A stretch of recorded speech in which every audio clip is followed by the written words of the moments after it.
Welcome to news అడ్డా. జనవరి 2 నుంచి assembly సమావేశాలు. తెలంగాణ కాంగ్రెస్ ప్రభుత్వం త్వరలో శీతాకాల అసెంబ్లీ సమావేశాలు నిర్వహించేందుకు సిద్ధం అవుతున్నట్లు తెలుస్తోంది. ఈ నేపథ్యంలోనే అసెంబ్లీ సమావేశాలపై సీఎం రేవంత్ రెడ్డి కీలక వ్యాఖ్యలు చేశారు. బీఆర్ఎస్ అధినేత మాజీ సీఎం కేసీఆర్ ప్రెస్ మీట్ పెట్టిన సందర్భంగా ఇవాళ సీఎం రేవంత్ రెడ్డి మీడియాతో చిట్ చాట్ నిర్వహించారు. ఇందులో భాగంగా శీతాకాల అసెంబ్లీ సమావేశాలపై క్లారిటీ ఇచ్చారు. జనవరి 2 నుంచి అసెంబ్లీ సమావేశాలు పెడతామని ఆయన అన్నారు.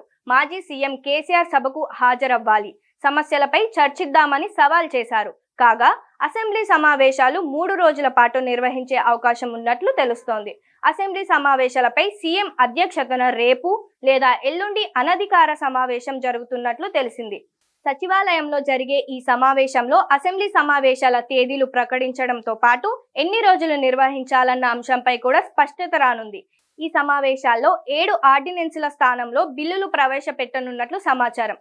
జెడ్పీటీసీ మున్సిపల్ ఎన్నికల్లో బీసీ రిజర్వేషన్ల అమలు ఎలా? అన్ని రాజకీయ పక్షాల నుంచి అభిప్రాయాల కోసం చర్చలు సాగే ఛాన్స్ ఉంది.